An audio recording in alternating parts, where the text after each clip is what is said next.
हमारा सहज गति आनंद की तरफ है। अगर हम भटके नहीं, अटके नहीं, तो हम सहज रूप से आनंद के स्रोत से जाकर के मिल जाएंगे। परंतु हम अटक जाते हैं क्षणिक सुख में, हम अटक जाते हैं क्षणिक सम्मान में, हम अटक जाते हैं सांसारिक वैभव सुख के रस में, जब हम उसको सेवा के लिए ना लेकर के अपनी तृप्ति का कारण मानते हैं कि इसी में मुझे सुख आनंद मिलेगा। उसमें सुख आनंद तो है, पर उसको जीवन का लक्ष्य ही बना लेना, फिर वो प्राप्त हो जाता है, फिर वो कम लगता है, फिर समझ में आ जाना चाहिए कि ये ठीक नहीं था, लेकिन फिर समझ में नहीं आता है। फिर हम उसी को लक्ष्य बनाते हैं। पहले इतने को लक्ष्य बनाया था, फिर थोड़ा बड़े को बनाते, फिर बड़े को बनाते, फिर जीवन ही खत्म हो जाता है। फिर अगले जन्म में इसी तरह हम शुरू करते हैं अपनी यात्रा को, वही गलती बार बार दोहराते हैं। परमात्मा हमारी बाट जोहता है कि सहज रूप से, जैसे नदी सागर से जाके मिलती है, ये जीव सहज रूप से ब्रह्मचर्य को उपलब्ध होगा, सहज रूप से अपने आनंद को प्राप्त करेगा। बीज को वृक्ष होने के लिए कुछ करना थोड़ी पड़ता है, बस सही वातावरण उसे मिले, और बशर्ते वो कुछ ना करे, होने दे। वो होने देता है क्योंकि उसके पास करने की शक्ति नहीं दी भगवान ने, इसलिए वो बस साक्षी बना रहता है कि जो हो रहा है मेरे पास कोई ऑप्शन नहीं है, हो रहा है, होने दूंगा। होते होते होते होते वो वृक्ष बन जाता है, सही वातावरण उसे मिल जाता है। हमारे पुण्यों से हमें भी सही वातावरण मिल जाता है, लेकिन हम बीच में अपनी टांग अड़ा देते हैं कि ये सही नहीं हो रहा है, ऐसा होना चाहिए, ये ठीक नहीं है, ऐसा होना चाहिए। गुरु हमें समझाता है, लेकिन उसमें भी हम अपनी बुद्धि लगाते हैं। शास्त्र हमें समझाता है, उसमें भी हम अपनी बुद्धि लगाते हैं। भगवान की प्रेरणा भी अंदर से होती है कि ये गलत है, ये नहीं करना चाहिए, ये ठीक है, ये करना चाहिए, लेकिन हमारा गलत अभ्यास, उसमें भी हम अपनी टांग लगाते हैं। तो बार बार अपनी टांग अड़ाने से हम जो हो रहा है उसे होने नहीं देते।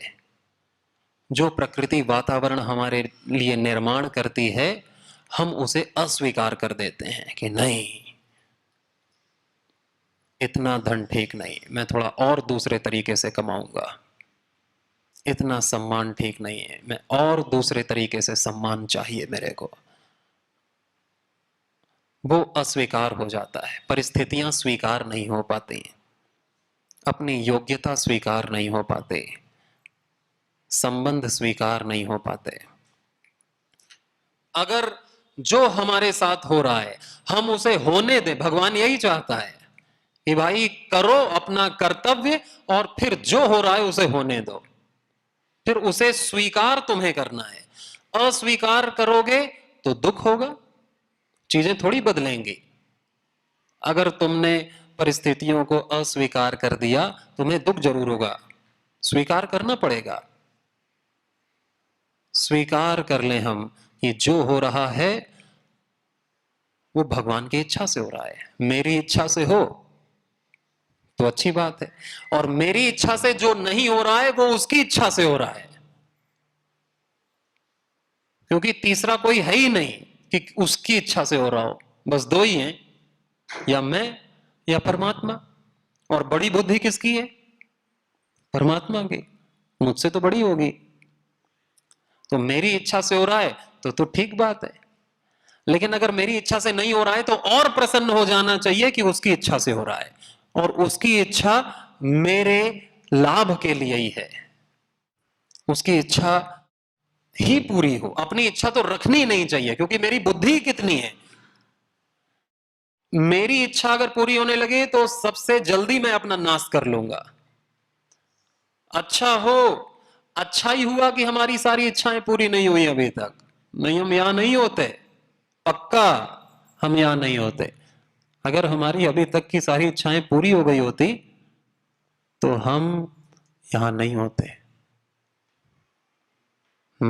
इसलिए अगर तुम बच्चे की सारी इच्छाएं मानने लगो तो बच्चा कभी संस्कारी बनेगा, कभी स्वस्थ बनेगा, कभी जीवन जी पाएगा? उसकी बुद्धि कितनी है?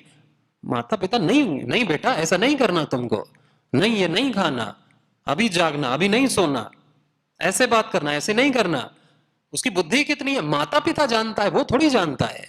वो तो रोएगा, नहीं मुझे करने दो, नहीं मुझे करने दो। कैसे माता पिता हैं, मैं बदल सकता तो बदल लेता अभी। ऐसा बच्चा सोचता है कि ये बाप कैसा है, ये डांटता रहता है, दूसरा उसका बाप अच्छा है, वो मेरा होता तो ठीक था। ऐसा सोचता है, लेकिन उसकी बुद्धि कितनी है। हम भी ऐसा ही सोचते हैं कि अरे ये राम भगवान कुछ बात नहीं मान रहे हैं, चलो कृष्ण के पास चला जाए, वो अपना इष्ट होता तो मस्त रहता, वो सबकी मानता है। अरे ये भी नहीं मान रहा आजकल, वो दुर्गा माता सुनाए सबकी मानती है, वो अपनी इष्ट हो वो सुनने लगे तो ज्यादा अच्छा है। नहीं नहीं गणेश जी, नहीं नहीं हनुमान जी, नहीं ये संत, नहीं वो संत, नहीं ये गुरु, नहीं वो गुरु। ये मूर्खता की पराकाष्ठा है। हम जैसे हैं हमारी कोई नहीं सुनने वाला, और सुन ले तो हम मर जाएं एक क्षण में। इतनी हमारी बुद्धि है कि हम क्या मांगते हैं भगवान से, भगवान वो देने लगे हमारा नाश हो जाए। भगवान हंसता होगा कि देखो ये क्या मांग रहा है, इसको मैं दे दूं, ये रो रहा है, गिड़गिड़ा रहा है, उपवास रख रहा है, इसको मैं दे दूं और 10 दिन में इसकी मृत्यु तय है। अपना नाश करने को खुद ही तुला हुआ है। हम भविष्य जानते हैं क्या कि हम जो मांग रहे हैं उसके 10 दिन बाद क्या होगा, 1 साल बाद क्या होगा? वो जानता है भविष्य। वो भूत वर्तमान भविष्य सब जानने वाला है, वो त्रिकालातीत है। हमारी बुद्धि इतनी भी नहीं है। हमारे को जितनी बुद्धि 100% दे रखी है हम उतना भी नहीं चलाते। साइंटिस्ट कहते हैं कि 5% बड़ी मुश्किल से चल रही है, और उसी में हम फूले नहीं समा रहे, हम छाती चौड़ी करके हम बुद्धिमान है। हमें मूर्ख कहता है तू, मैं नहीं काम करूंगा उससे, मैं तेरा साथ नहीं दूंगा, मूर्ख कहता है। और हम खुद कहते हैं हनुमान चालीसा पढ़ते समय की, बुद्धिहीन तनु जानी के सुमिरो पवन कुमार। ये भगवान मेरी याद करो, मैं बुद्धिहीन हूं। और कोई दूसरा कहते है बुद्धिहीन मूर्ख, तो हम उससे लड़ जाएं। और भगवान को मनाने के लिए हम क्या क्या अपनाते हैं कि झूठा ही सही कह दो, खुश हो जाए। इसलिए वो हमारा बाप है, वो जो कुछ कर रहा है हमें स्वीकार कर लेना चाहिए, आंख बंद करके। भगवान तेरी कृपा, कितना अच्छा किया तूने। उसमें चाहे हमें अच्छा लगे या बुरा लगे, हमारे अनुकूल महसूस हो रहा हो या प्रतिकूल महसूस हो रहा हो, हमारी हानि लग रही हो या लाभ लग रहा हो, सब कुछ स्वीकार होना चाहिए। ये नहीं कि लाभ लाभ स्वीकार हो, हानि हानि स्वीकार नहीं, फिर तो हम अपने ही जीवन को दुखी करेंगे। इतनी कृतज्ञता, इतनी शरणागति, इतना विश्वास होना चाहिए ईश्वर पर, तभी तुम आस्तिक कहलाएंगे, भक्त कहलाएंगे कि भाई इतने मीठे फल तू दे रहा है, कड़वे फल के लिए भी कोई शिकायत नहीं है, वो भी स्वीकार है। एक राजा जाता है जंगल में शिकार करने के लिए, और फिर शिकार करते करते बहुत दूर जंगल में निकल जाता है। उसका सेवक बगल में बैठा रहता है, और सेवक जब राजा कहता है कि मुझे बहुत भूख लगी है, तो और सेवक एक फल कहीं से लाता है, बहुत बड़े बड़े रसीले फल लग रहे थे एक पेड़ में, तोड़ के लाता है। राजा ने कहा अरे ये फल तो मैंने पहली बार देखा, ये इतना सुंदर इतना रसीला लग रहा है, लेकिन इसको चलो काटो खाएं, बहुत भूख लगी है भाई। सुबह 5 बजे से भोर में निकले थे, अब शाम को 5 बज रहे हैं, अब महल तो अपना राज्य तो बड़ा दूर छूट गया, भूख बहुत तेज लगी है। उसने कहा रुको महाराज, तो मैं इसको चख के पहले देख लूं ये कैसा है। तो उसे चख करके राजा कहता है कि नहीं, पहले मैं नहीं खाऊंगा, पहले तू खा के देख इसे, ये कैसा है। तो सेवक उसे खाता है, कहता है अरे ये तो बड़ा रसीला है, बड़ा मीठा है। तो फिर कहता है मैं भी खा दूं। नहीं नहीं राजा जी, ये तो पूरा मेरे को दे दो, मुझे पूरा खाना है। अरे रे, तू, तेरे को पता नहीं किससे बात कर रहा है, तू भूल गया? इतनी भूख लगी है तेरे को, मुझे नहीं लगी? राजा उसके हाथ से छुड़ा के खाता है तो बड़ा कड़वा और बड़ा जहरीला, और उसे थूक देता है। कहते अरे मूर्ख, तुझे स्वाद का पता नहीं? इसकी बड़ी प्रशंसा कर रहा हो तो छीन रहा था मेरे से कि सब मैं खा जाऊं। उस सेवक कहता है कि महाराज, इतने मीठे फल आपने खिलाए हैं कि अब मैं कड़वे का स्वाद ही भूल गया हूं। आप जो देते हो मुझे बहुत मीठा लगता है, मैं क्या करूं, इसलिए मैं आपको देना ही नहीं चाह रहा था। आप जो देते हो मुझे बहुत मीठा लगता है। ये शरणागति है कि भगवान ने इतना कुछ दिया है, इतना कुछ दिया है कि हम कृतज्ञता की पराकाष्ठा पर नहीं पहुंच गए। अभी भी हमें ये सता रहा है कि तूने ये नहीं दिया। जो दिया है उसके प्रति कृतज्ञता तो दूर की बात है, जो नहीं दिया उसके लिए शिकायत भरी पड़ी है हमारे दिलो दिमाग में। क्या सोच के भगवान ने भेजा था हमें? हम क्या बन गए हैं इस मिट्टी के लिए, इस क्षणिक जीवन के लिए जो कल समाप्त ना हो जाए। आज क्या पता आज समाप्त हो जाए। हम इसी मूर्खता को लेकर मरेंगे और इसी मूर्खता को लेकर फिर पैदा होंगे। चेंज नहीं आता हम में, एक बूंद भी। आंसू नहीं आते अपनी मूर्खता पर, हंसी नहीं आती हमें, एक बूंद भी। हम और सीना तान के और अहंकार में और घमंड में रहते हैं। सबको पता है कि हम मर जाएंगे और फिर भी घमंड। ना हम में सबसे ज्यादा धन है, ना हमें सबसे ज्यादा ज्ञान है, ना हम सबसे ज्यादा सुंदर हैं, ना हम में सबसे ज्यादा कोई बल है, ना हमारी सबसे ज्यादा कोई सत्ता है। ब्रह्मांड में दूर की बात, पुणे में ही नहीं है। पुणे में क्या, अपनी कॉलोनी में ही नहीं है, और फिर भी घमंड। हम किसी से कम नहीं। कोई कुछ कह दे तो रोम रोम से श्राप निकलता है उसके प्रति। क्या पता भगवान ही कह रहा हो रूप बदल के, और भगवान के ही सारे रूप हैं, क्या पता नहीं उसी के सारे रूप हैं। और स्वीकार्य भाव ही शरणागति है। अन्न मिले तो भी स्वीकार्य, अन्न ना मिले तो भी स्वीकार। बहुत बढ़िया बिस्तर मिले तो भी स्वीकार, सड़क मिले तो भी स्वीकार, बहुत बड़ा सम्मान मिले तो भी स्वीकार, बहुत घना अपमान मिले तो भी स्वीकार। कुछ मिले तो भी स्वीकार, कुछ ना मिले तो भी स्वीकार। यही योग है, यही भक्ति है। सुख दुखे समय कृत्वा लाभा लाभ जया जयो ततो युद्धा युजुस्व नैवं पापम अवाप्स्यसि।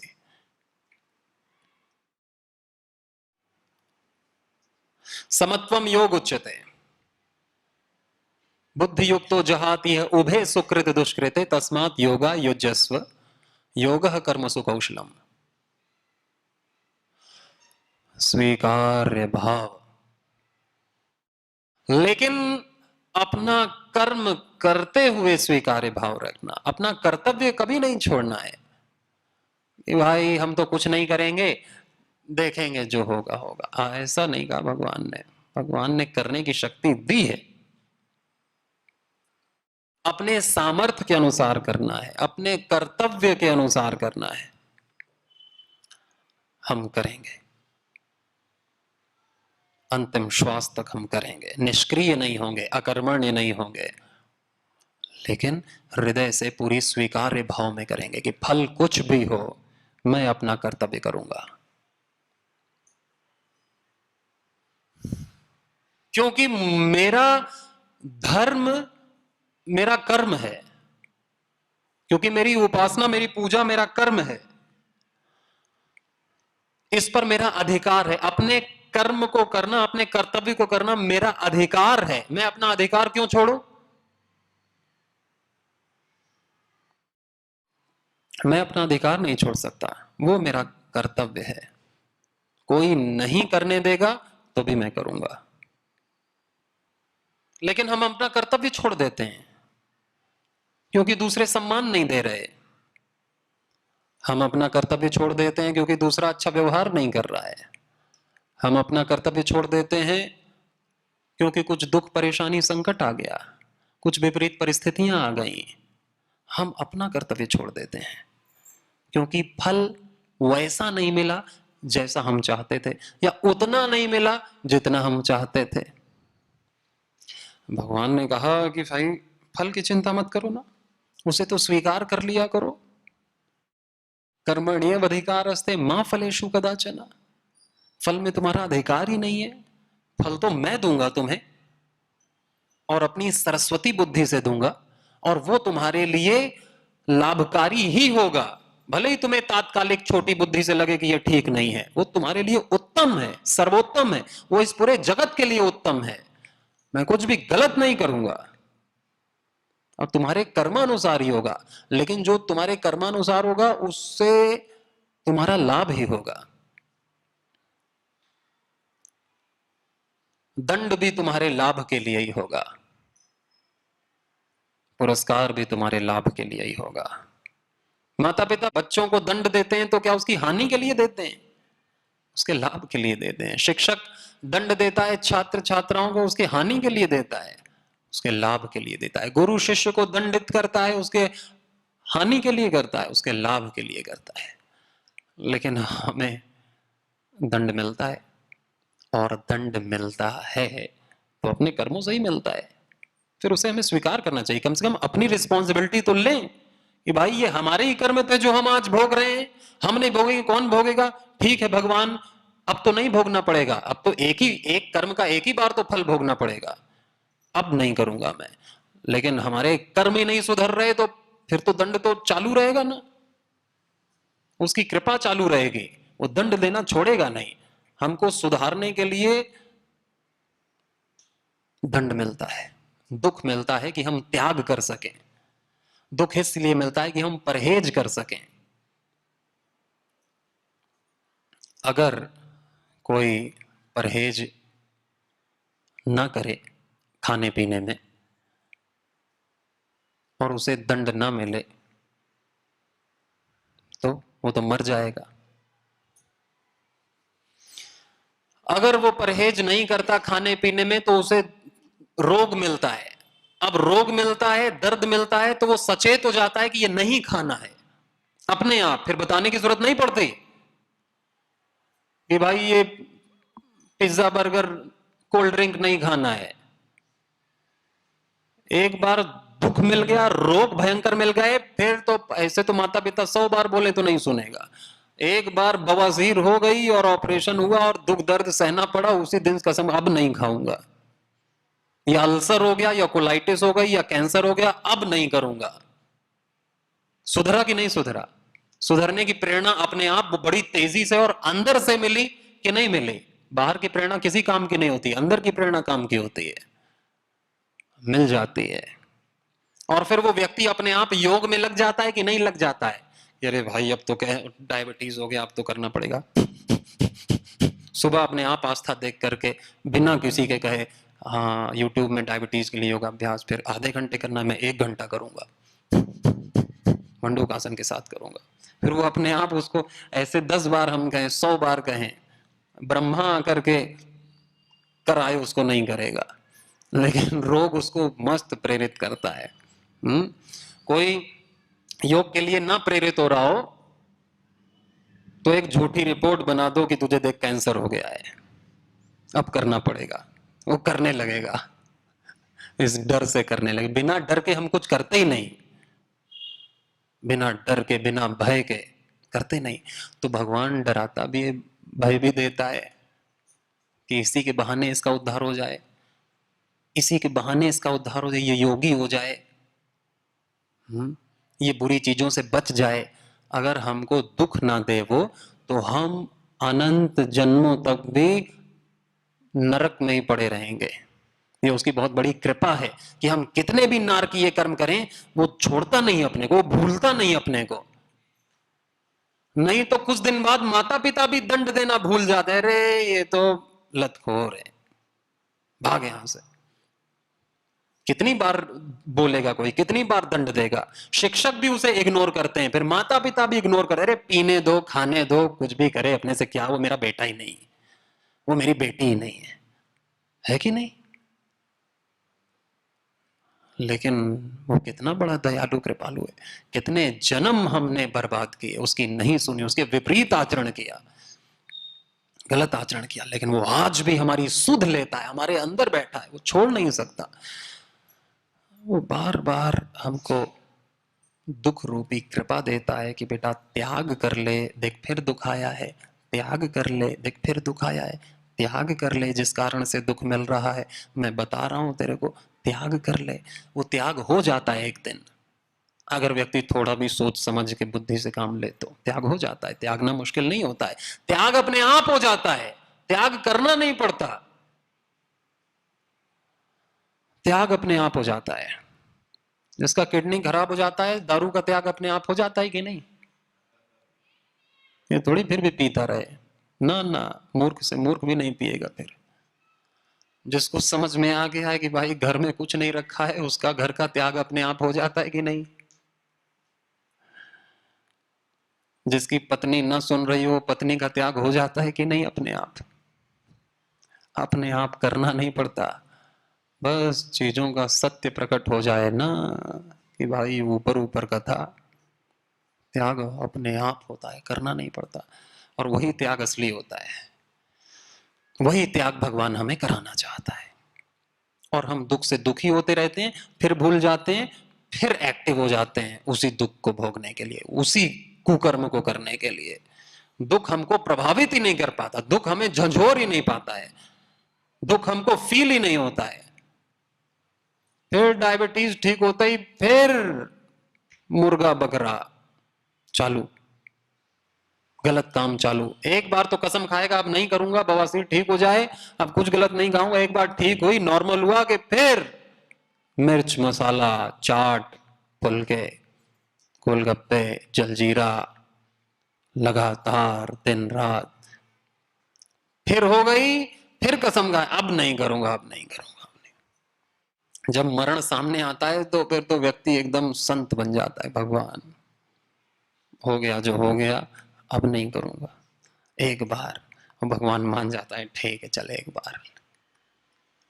लेकिन हम मोटी चमड़ी के हैं, भगवान का दुख दंड भी हमको नहीं झकझोर पाता है। दुख हम भोग कर लेते हैं बस, कि ये भी चला जाएगा कुछ दिन में, फिर वही काम करेंगे, फिर आए, अरे दुख तो आता रहता है, करते रहेंगे काम। यही है जीवन की कहानी, अगले जीवन की भी यही कहानी है, सेम टू सेम।